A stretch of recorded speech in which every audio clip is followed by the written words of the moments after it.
A man is never more deluded than when he believes he is loved for his essence. That lie has ruined more lives than war. You think she cares for your soul, your kindness, your tenderness? No. Diogenes of Sinope, the wild dog of Athens, would spit in your face for clinging to such illusions. He lived in a barrel, owned nothing, feared nothing, and he spent his life humiliating men who worshipped falsehood. If he were here today, he would laugh at your heartbreak, mock your tears, and tell you plainly, women do not value men, they value utility. Let that sentence pierce you. They value utility. Strip away your money, your strength, your ability to raise her status, and watch how quickly affection evaporates. This is not cynicism, it is survival's law. Diogenes once said, "Why not whip the teacher when the pupil misbehaves?" His point was savage. We punish the wrong culprit. And you, man, are guilty of punishing women for exploiting you, when in fact the real culprit is your blindness. You allowed yourself to be useful, so she used you. You offered yourself as a servant, so she treated you as one. Do not blame her nature. Blame your submission to it. Diogenes understood power not as possession, but as refusal. When Alexander the Great, the emperor who conquered half the earth, stood before him and asked if he desired anything, Diogenes said only, "Stand out of my sunlight." That moment explains everything. A man who cannot be bought, who cannot be used, who does not bend to the offers of kings, becomes untouchable. Alexander had the world at his feet, but in front of Diogenes he was nothing but a shadow blocking the sun. And even Alexander admitted, "If I were not Alexander, I would wish to be Diogenes." Now ask yourself, what happens when you reverse this? When you are desperate to be chosen, desperate to be validated, desperate to be loved? You become the shadow, not the sun.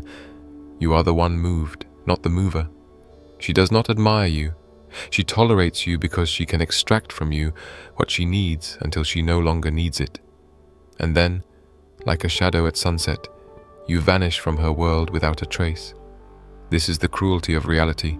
You are not respected for the depth of your heart, but for the strength of your backbone. A man who cannot walk away, who cannot say no, who cannot demand sunlight for himself, is not a man in her eyes. He is an instrument, a tool. And every tool, no matter how polished, is eventually thrown away when dull. So I say to you, stop dreaming of unconditional devotion. It does not exist. Women are pragmatic by nature. They calculate, they weigh costs and benefits.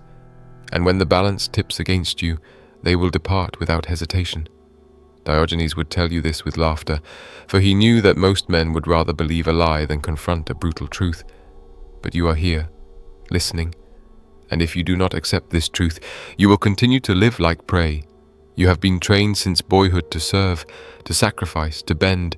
Your parents told you to be polite, society told you to be gentle, and the women you loved told you to give more, always more.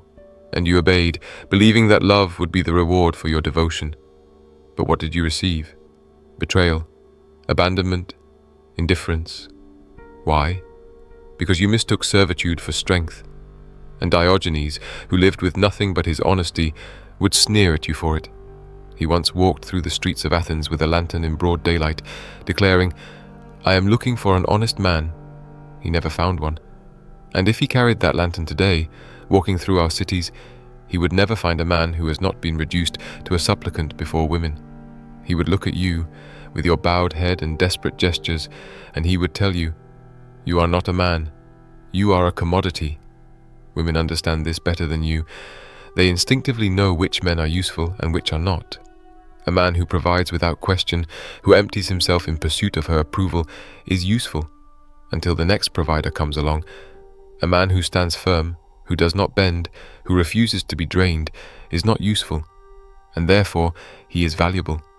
Do you see the paradox? The less you allow yourself to be used, the more valuable you become. But you, like most men, invert this law. You believe that by giving her more, by sacrificing yourself, you will secure her loyalty. And this is why she loses respect. You become predictable, pliable, replaceable. Diogenes himself was once asked how he endured hardship without complaint, and he replied simply, "By habituating myself to simplicity." He stripped life down to the bare essentials. He needed nothing. And because he needed nothing, he could not be used. That is the posture of power. What about you? You need her affection, her validation, her presence. You starve without it, and so you are exploited. Every man who fears losing a woman is already owned by her. She knows it, she feels it, and she uses it. Because in her mind, if you cannot stand without her, then you were never standing at all. Diogenes was called a dog because he lived shamelessly, because he begged without apology, because he mocked the powerful. But that insult became his strength. He embraced it. He showed the world that dignity does not come from approval. It comes from independence. And until you learn the same, you will always be on your knees before someone who sees you as nothing more than a means to an end. So listen carefully. Women will never value the man who bends for them. They will smile, they will accept, they will use, but they will never respect. Respect is born from resistance, not obedience. And until you master that truth, you will continue to be consumed like bread at a feast, discarded when the hunger is gone. Every woman you meet is testing you, not because she consciously chooses to, but because her nature demands it. She pushes to see where you will bend, where you will break, how far you will go to maintain her approval. And most men collapse under the weight of these tests. They mistake compliance for love, thinking if they say yes often enough, they will be rewarded with loyalty. But the opposite is true. The more you bend, the less she values you. The more you give, the less she respects you. Women only value men who do not fold.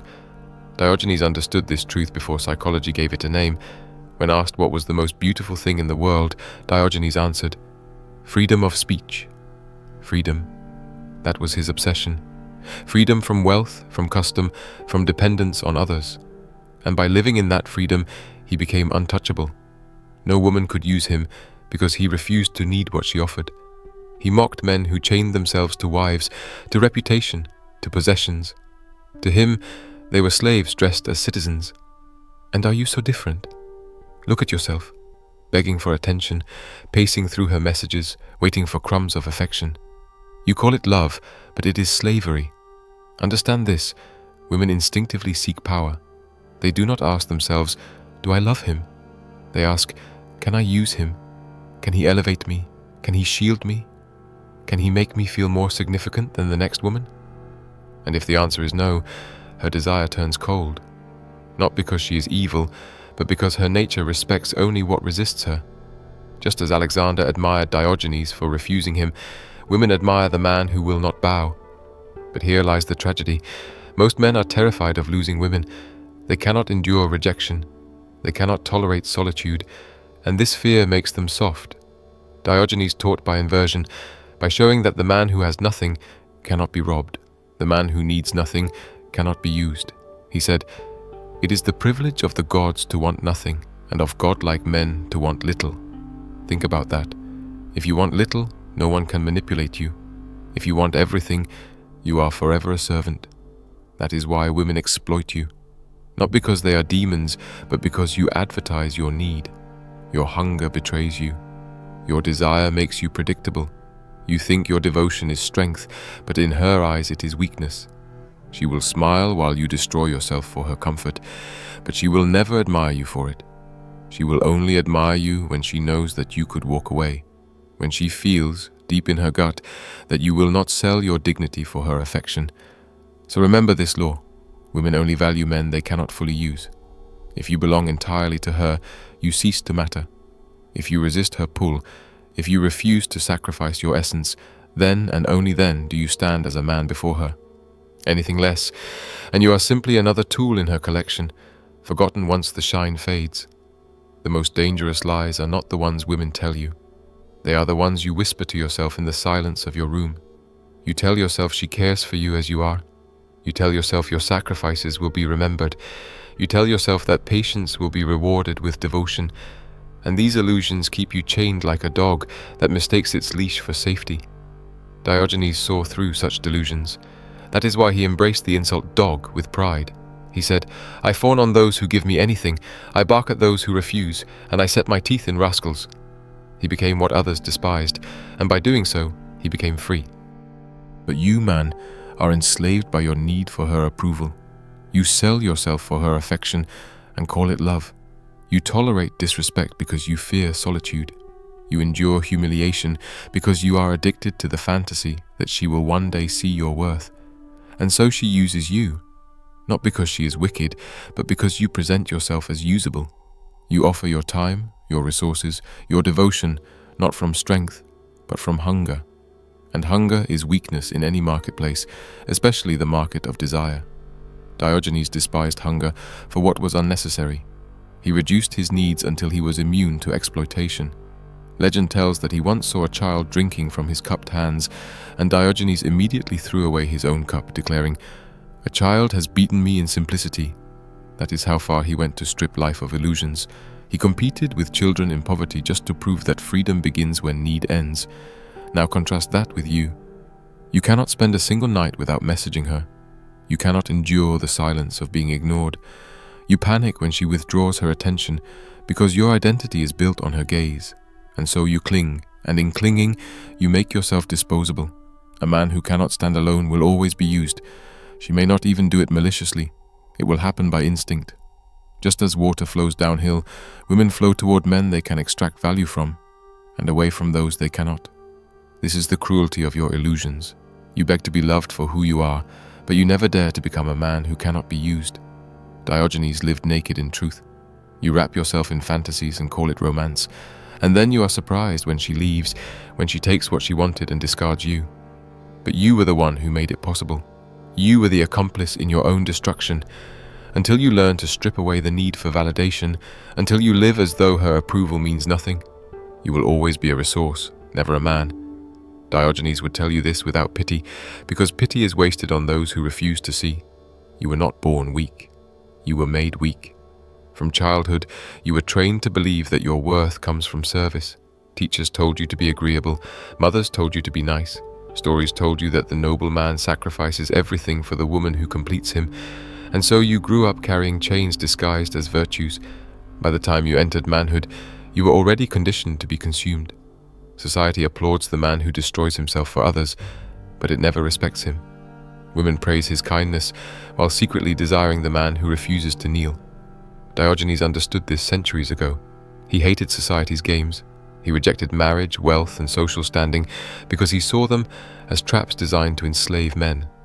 When he mocked Plato by plucking a chicken and calling it man, he was not only ridiculing philosophy, he was exposing how easily people mistake appearance for essence.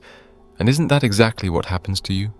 You think being a good man, generous, loyal, sacrificial, defines your value. But to her, those are just feathers. What matters is your strength, your independence, your refusal to be bent.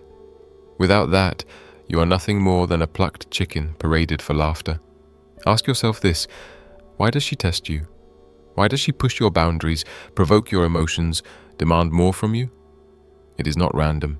It is instinct. She is measuring whether you are a man she can use or a man she must respect.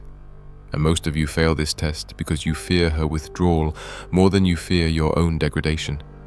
You choose compliance over dignity, and in that choice you seal your fate as prey. Diogenes' entire life was a rejection of compliance. He spat on wealth. He mocked rulers.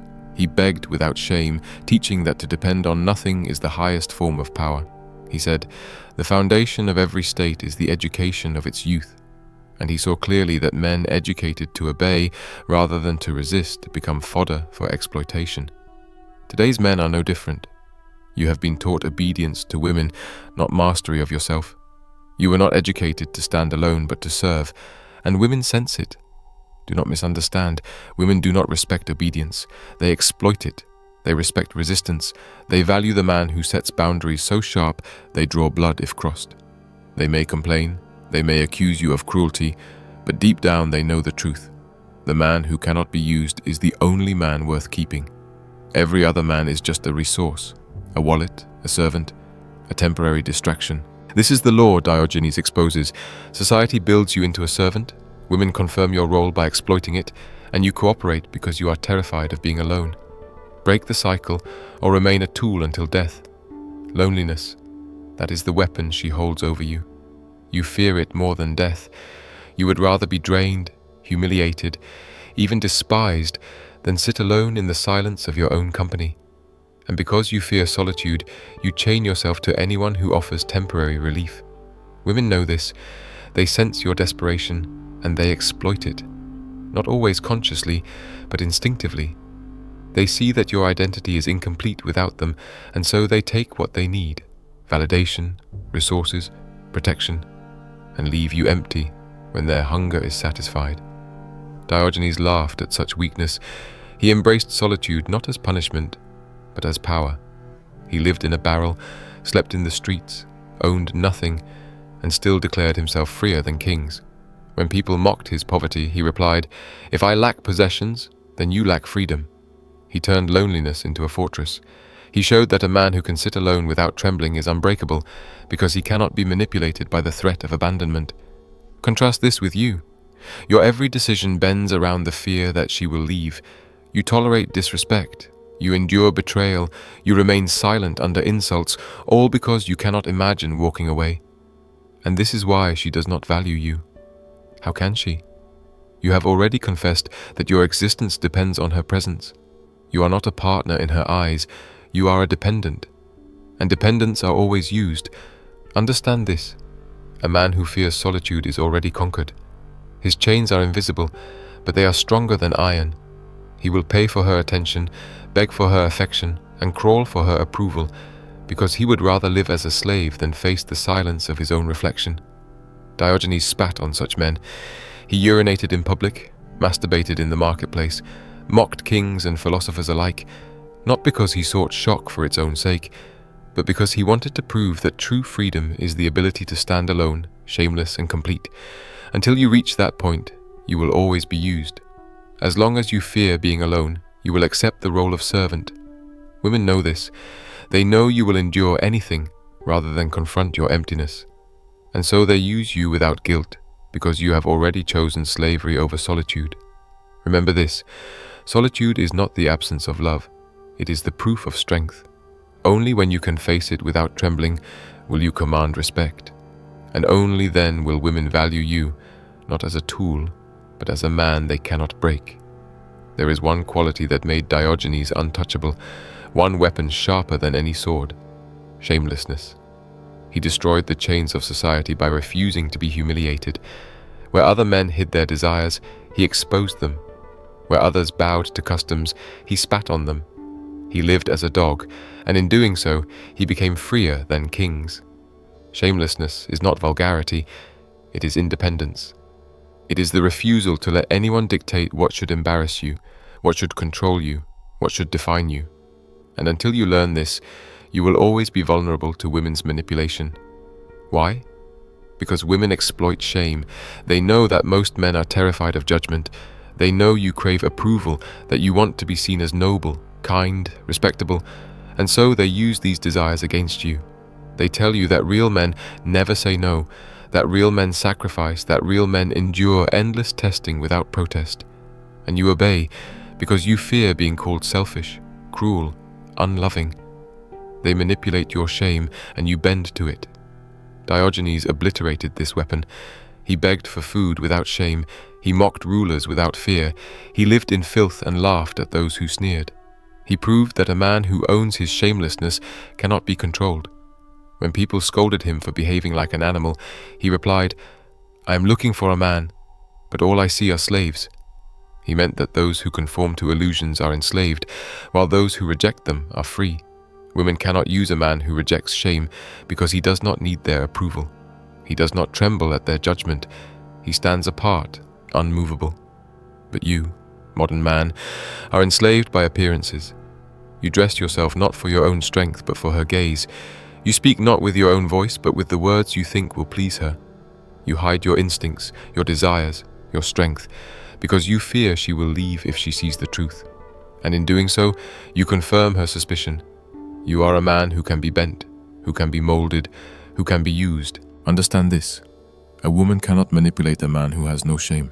She may try to ridicule, to withhold, to accuse, but if you stand unbothered, she is powerless. Respect is born in the fire of resistance, not in the softness of compliance. Diogenes embraced shamelessness to make himself untouchable.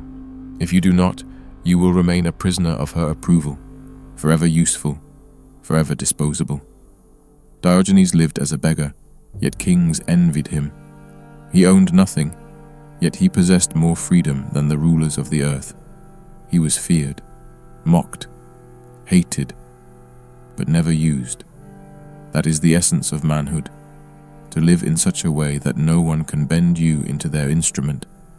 Women only value men they cannot exploit, and until you embrace that, you will remain in chains.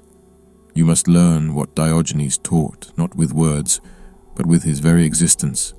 Reduce your needs until no one can manipulate them. Walk so firmly in your own sunlight that not even kings can tempt you to move. Live without shame, so that no woman's approval becomes your leash. Stop begging for love, stop selling yourself for validation. Become a man who cannot be used, and you will finally become a man who is valued. If you felt these words carve into you, it is because they were meant to. Do not run from them. Let them harden you. Let them free you. And if you are ready to walk this path, do not walk it alone. Share this message. Spread it. Let other men wake from their illusions. Like this video, subscribe to the channel and support through the link in the description. Stand with me against the lies that enslave men. Stand like Diogenes, unbent, unowned, untouchable.